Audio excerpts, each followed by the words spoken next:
Okay, so I'm watching a special video today. Vati Vidya once again.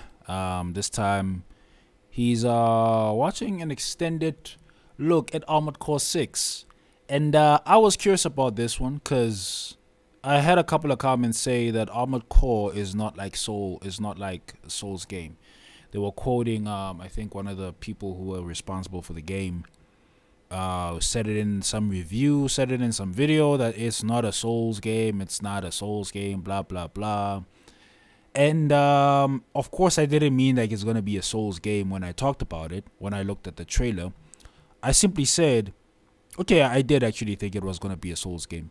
But what I initially wanted to say, or what I meant, was that it's gonna have elements of of Souls games, right?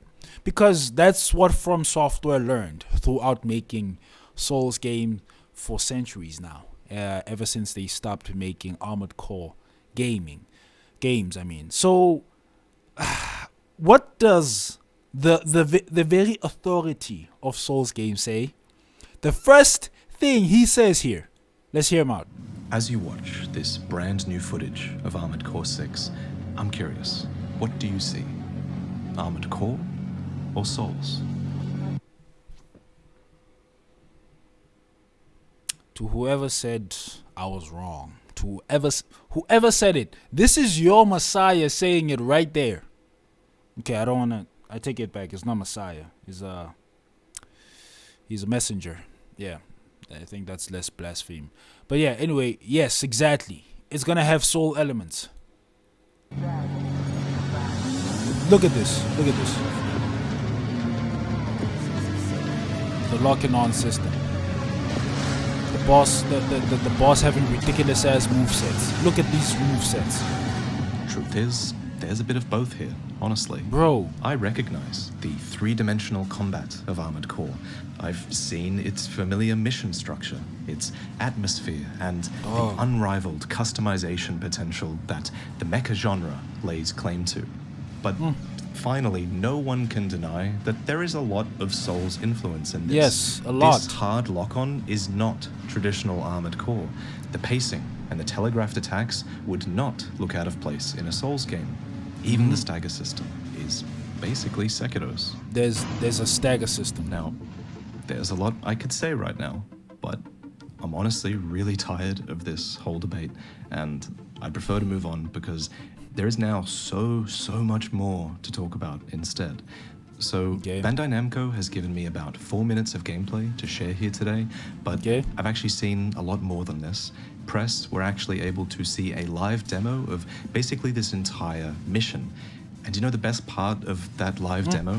It's that, unlike in this gameplay, the HUD, the heads-up display, was completely enabled. I paid a lot of attention to that. And while I don't have any footage of it, this is roughly what it looks like. Okay. Feel free to pause here, but I will break down this HUD. Okay, so I see a couple of things there. Speed, altitude, LB, LA, RB, RA. What is that? Left button? What? Right button, left button. LA, what's LA? Los Angeles? What's happening? I don't know. Then obviously the blood. No, AP. This is the blood. Repair, scan, expansion. I've never played Armored Core, but to be honest with you, Armored Core looks like the type of game I would play, bro. That's the craziest thing, is that how did I miss Armored Core? Never mind. More in depth later in the video so that you can understand it all. Now, I don't know why they haven't just shown it. I think it's actually the most genius part about the game that I saw, and I can't wait to explain why. But right now, though, I guess I should just showcase the gameplay that I have been given. Bro, you can go crazy. In this mission, it's our goal to infiltrate this huge facility. It's occupied by dosers, who are addicts, basically. They're people that have been using that substance that's called coral as a drug. But the facility is also occupied by a group of arms dealers who have this RAD logo, and it's their machines that repel your intrusion as well. In the showcase, From Software emphasized the multiple paths that you can take Yeah, I within see the that. mission. You can sort of see those upper and lower paths here off to the left, Yeah. and they lead to a bridge in the distance, but this player's build, at least, has very efficient flight capabilities, so they use that to take a more direct approach. Okay. So obviously, vertical and horizontal flight is a big thing in this game. I'm curious. The energy consumption during vertical flight in particular reminded me a lot of the early generations of Armored Core. So you can fly upwards, but it's probably near impossible to achieve sustained vertical flight, which I think is a good thing as it stops you from flying over what is Yeah. clearly more level design than Armored Core has traditionally had, which That's what piqued my curiosity. It's like, is there gonna be like a dungeon sort of okay, there probably is gonna be like a dungeon sort of area. We've seen a couple throughout just this snippet of a gameplay here, but like, is there, is it similar to Elden Ring in the sense that it's a little bit of an open world and then more of a dungeon or whatever, a percentage of the open world and a certain percentage of a dungeon type of area? is amazing. One thing that does seem different though is it seems like you're way more energy efficient while flying and gliding horizontally in this game, which is something that seems to be partly enabled by the assault boost, which is basically a dodge boost that can be held for more distance and a continued overboost, so to speak. Okay. Let me just pause here for a second. Did you hear that little beep? Yeah, I heard it. So we're now in Is that a range lock-in of those on? enemies down Yeah. there. And if you could see the HUD, then you would know that our lock-on has just automatically jumped onto the closest one. Yeah. Our missiles are now primed, and we're now in what I'm calling a soft lock-on state. In this state, we still have really free, unrestrained, unguided movement of our mech, and it seems the lock-on can be freely moved between enemies. This should be more familiar to Armored Core fans because it's closer to the way that lock-on has traditionally worked in Armored Core, where you're responsible for keeping enemies within your sights in order to shoot at them, and the lock-on kind of does its own thing. Bro, this game is made for us. This game is made for us. This game has been made for us. It has been, because when I saw the previous video he uploaded of Armored Core, I never knew how intense Armored Core was. I never knew how intense the gameplay was. But till this day, I won't lie, I would have loved to have that level of complexity within today's gaming, especially if like they ever made like a remake of Armored Core. I wouldn't mind, to be honest with you. That's something that I can see the allure. There's an allure to it. The older I grow is the more I don't want simple games anymore. I just don't. If we fire our missiles now, which they You're do, gonna- you can see one missile fly off to each nearby enemy, stunning them, Whoa. and giving us an opening to dash in and take them out one by one instead.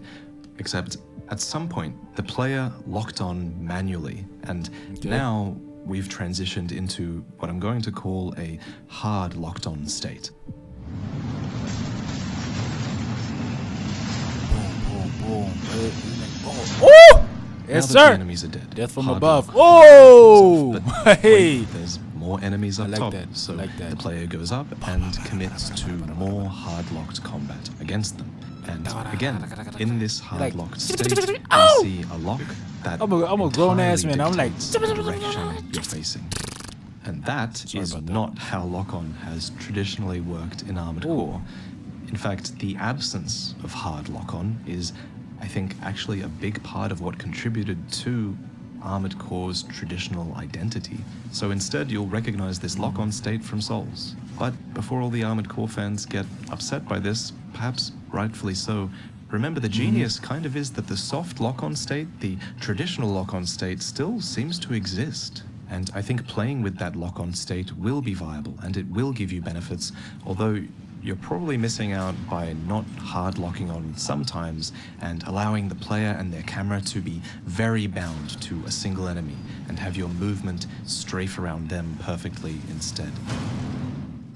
What's more, Okay. in this hard lock-on state, notice how all 4 missiles go to their single target here instead, as opposed to in the soft lock-on state where those missiles were spread evenly around the area to each enemy.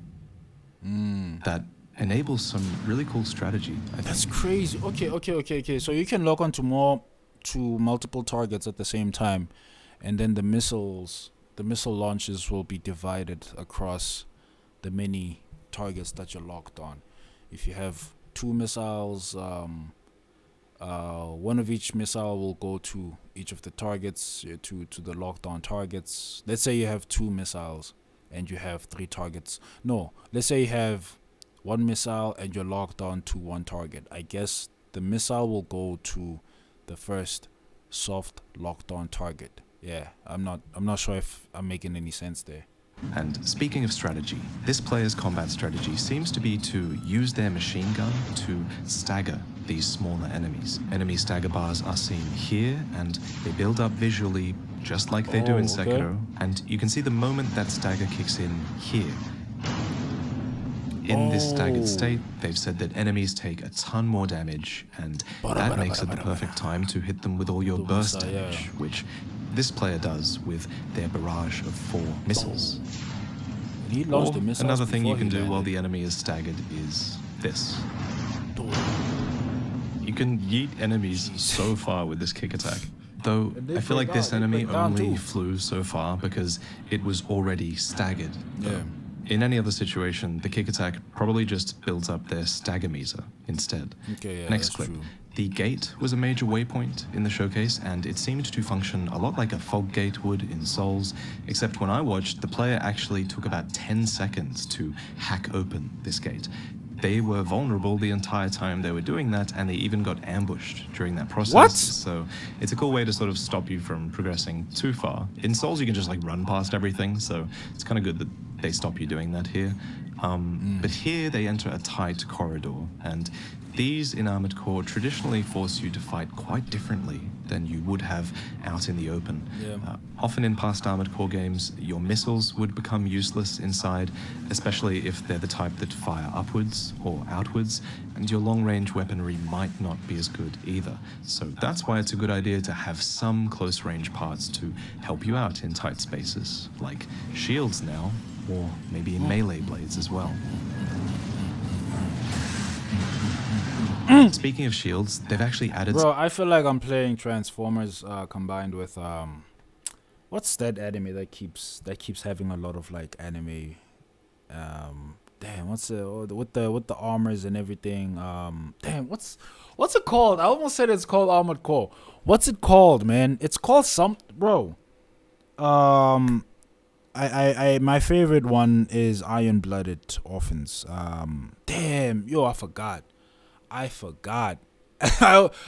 literally almost said Armored Core, Iron Blooded Orphans. Oh my god, bro. Something that I've always wanted them to add in Souls, and that's a timed block system. So what we know from interviews is that shields now have this brief moment when you deploy them where their defense is way stronger. It happens here. See that pulse when they pull it out? Yeah. That should be a moment of optimal block. And that's obviously an incentive to perfectly time your blocks against strong attacks rather than just keeping your shield active all the time. Next, melee weapons. You can clearly do multiple strikes with a lot of these, and having these preset animations makes me think that the blades might be exclusive to the left side, like they are in many previous Armored Core games, rather than being able to dual wield them, although I could definitely be wrong on that. Next, we see the scan function for the first time. Enemies are revealed and can be locked onto through walls. I love this. Being able to peek ahead and think about your strategy is so much better than always being forced to figure things out on the fly. It enables planning based on your build, followed by execution of that plan with your reflexes and your coordination. And I love it. I love that is execution. peak Armored Core to me. Speaking of customization, though, next let's talk about build assembly in the Okay. garage, which is another huge design pillar of Armored Core. Ish, bruv. So here we thankfully get an overview of all of the part categories in Armored Core 6. I gotta study up Here on are Armored your Core, 4 man. weapon slots, your 4 frame slots, and then your Frame. booster, your FCS lock-on part, your generator, and an expansion slot. This is fewer categories than most Armored Core fans will be used to. It's a fewer? Inside parts, hanger weapons, radiators, those are all missing here. That said, the parts that we do see previewed here do have some great depth to them, so I think that might make up for having fewer categories. Oh my For example, God, bro. your generator, Okay. which governs your energy, now has cooling built into it rather than radiators being a separate part. And then certain weapons, like this laser dagger, can perform a charge attack if held, which is a depth Bro, this to is the such a gameplay. clean looking We also- game though. Can I just say that this it has such a clean looking menu? Like, look at this. Not even menu, but look at this. Look at this. This is what I'll be looking at, bro. I'll be feeling like an anime character, man. You know, up there. Okay, weapon systems activated. I mean, I don't know, man. I don't know what they say. Okay, I don't wanna. I don't know why I'm switching to my black American voice, when I don't, when I barely have nothing intellectual to say. Oh my god, it's embarrassing, man. But on the real though, like this looks clean. I get it. You know, it's a much more condensed version of the previous Armored Core games and whatnot in terms of like inputs and everything. But as I said, it's much more simplified. It's just much more simplified. It's still complicated a bit, but it's much more simplified. You have, obviously, you only have 5 things that you need to deal with, and that's it. Your body, your weapons, your engine, I don't know, the generator too. You know, I don't know what else, bro. And then certain weapons, like weapons this as laser well. dagger, can perform a charge attack if held, which is a depth to the gameplay. Did I say 5? We also see I'm certain stupid, bro. ranged weapons that have this charging property as well. And then there's missiles, which have unique attack characteristics, you know, as they always have, but their descriptions here are more detailed than ever. Some are capable of multi-lock, which is when missiles fire at multiple targets, which I showed off earlier. Some missiles are better for AoE, creating a damage area. Some are better for staggering enemies, like these, which contribute greatly to buildup of ACS strain. And some missiles will just be great for taking out airborne enemies, like these, which are deliberately slowed down. Missiles hound targets during lengthy airborne time, enabling heavy pressure tactics. All these build considerations are such a fun, amazing part of Armored Core that I can't wait for people to I'm discover. curious about the And enemy if you're a new types, player, that's- I think a lot of the time you will be able to get by simply reading these written descriptions. But the real endgame in Armored Core is learning to understand the complex stats and specs of each part. We need to talk down about here. that. Though, if you think I'm these seeing a whole stats bunch are of red. overwhelming, I've got news for you. So, this is probably the simplified version. I It reminds knew me it. a lot of I knew Armored it. Core 4, where you were shown the most important stats on parts, but then you could toggle the display to reveal this. Yeah, so stats can get pretty intense, and while having a simplified view and glanceable icons is obviously the more modern approach, I really hope that they don't shy away from these overwhelming stat screens, because they are I don't know, man. It just makes me want to play Armored Core. It makes me feel like there should be an Armored Core in the PlayStation Store, in the Steam. Oh my god, bro. Okay, there probably is on Steam, but like I really wish I could play Armored Core and learn it. But it's complicated. That I know. But from what I don't know, Vati has a way. Okay, maybe it's not him, to be honest with you. It's just the fact that I'm growing older. I'm starting to actually like complex games and everything. And it started with Souls games. I was like, before, when I was a kid, I wouldn't play Souls games. I would never play Souls games. But the older I grew, I was like, man, I'm tired of these typical games. I even got mad at God of War Ragnarok. I was like, no, man. But then with God of War Ragnarok, I knew that I played it for the story, not for the gameplay itself. It's still a very good gameplay, but it's a normal gameplay, to be honest with you, 2018 style. But obviously with Souls games, it's like, okay, it's the same thing. It's just like, okay, there's an element of the same thing all the time happening and whatnot. But hey, man, listen, it's better. It's just better somehow. It's not simple like the other games. Such a hallmark of the series. In the showcase, the player actually accessed this garage mid-mission after being destroyed by this quad-legged enemy. Their mid-range biped build was having a lot of trouble dealing any kind of damage to this enemy at range, so they wanted to change their build to an agile, close-range one instead. And they did it all manually, and it took less than a minute, and it was so convenient. Instead of having to do the entire mission again, they simply died, they loaded up the garage from the menu, they tweaked their build, and then they returned to the checkpoint that they had unlocked in their mission. And they were back with a different build completely. But as to the fight itself, there's actually so much to break down in this fight, but the main thing I really want to talk about happens here, where they finally stagger the enemy. Bro, it's insane. Whereas in Sekiro, this would enable an execution on stagger. In Armored Core 6, it's up to you to fully deliver that execution. The enemy is now taking extra damage, so if you have burst attacks, now's the time. What's more, it seems you can prolong this staggered state with certain attacks, keeping them stun-locked with the right combo, potentially, which might give a really high skill ceiling to this whole process. Hey, man. If you listen carefully here, you can hear a narrator say, "All right, tourist, that's enough." That's because the enemy leader of this facility has been shit-talking you this entire time. The dialogue that I heard was witty and well-delivered, and that is a very welcome change from past Armored Core games.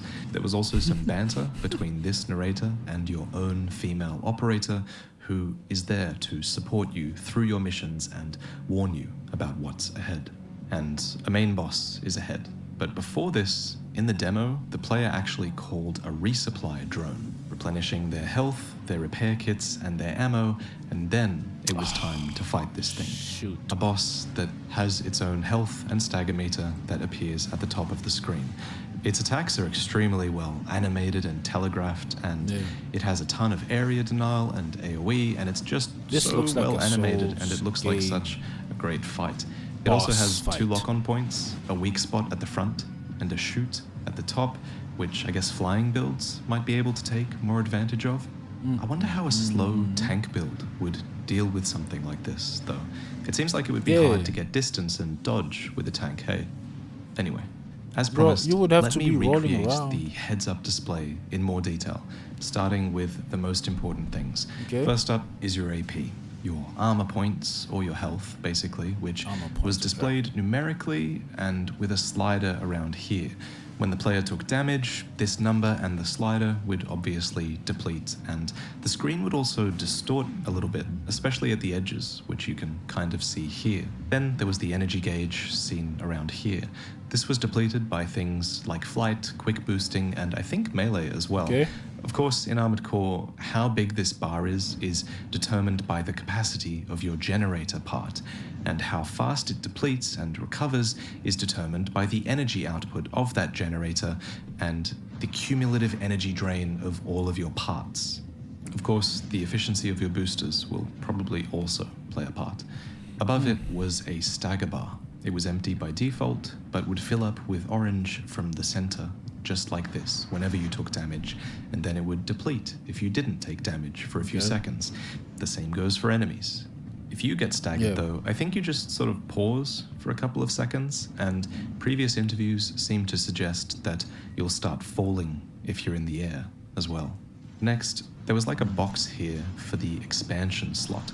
So extensions are a category of parts that have traditionally allowed you to do unique things like jam enemy radar or shoot down enemy missiles automatically. Sometimes these extensions were activated manually, sometimes they're passive, and they're like my favorite part category in Armored Core because they give a ton of character to your build. Unfortunately, I'm pretty sure the demo had no expansion part equipped, so This box was empty. Bro. Next to it were 2 bars. One was a visual indicator for your repair kits, of which the player had 3. Armored Core has never had an Estus flask equivalent before, but it does now. These can be activated instantly to heal the player, and it seems they can be replenished at supply stations, which can be called in certain missions, apparently. Underneath repair was a bar that said scan. When activated to scan surroundings for enemies, Dude, this bar would take a little while to Souls-inspired, regenerate, though. and then it could just be used again. It wasn't long though, like 10 seconds between each scan maybe. On the bottom right were 4 familiar weapon slots. They showed your total ammo and your remaining magazine ammo for your left arm, left back, and right back weapons, respectively. This character has missiles on their right back, a machine gun on their right arm, a shield on its left back, and a blade on its left arm. Now, a recent interview stated that all 4 weapons are bound by default to all 4 controller triggers, and that all of your weapons can be fired at once, which is not how it's worked in any previous game. That sounds kind of insane, honestly, and pretend you're holding a controller. I cannot fathom, for the life of me, how you're supposed to fire all 4 weapons with your pointer and middle finger, and then doesn't that just leave your thumbs free for assault boosting and moving and interacting and changing weapons?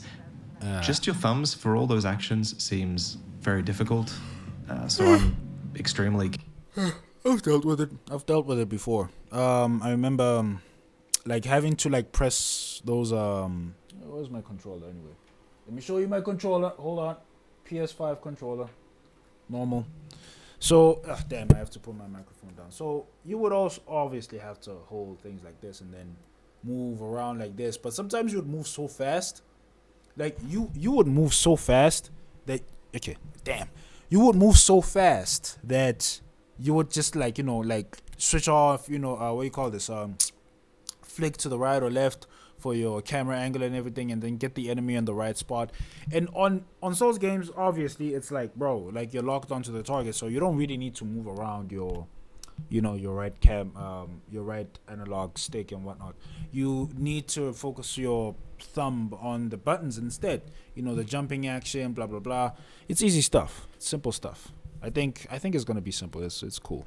Keen to get a hold of a demo and see what the deal is here.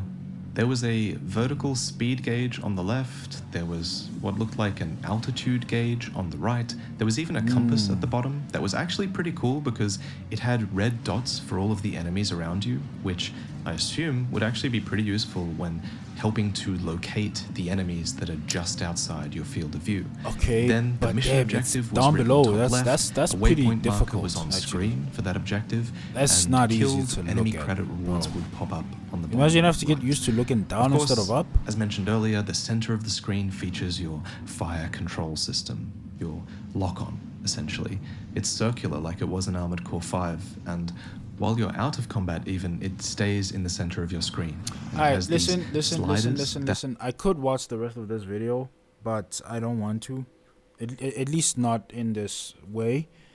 Yeah, it's go check out the video yourself, okay? If you want to watch the whole thing, man, go check out the video yourself. I just wanted to get to the heart of this argument, is that this has Souls-like elements, heavily inspired by Souls games, and it's insane. It's much more simplified, to be honest with you. Simplified to the point where it's as if like it's a Souls. It's almost like it's a robot Souls futuristic game, whatever, you know. But yeah.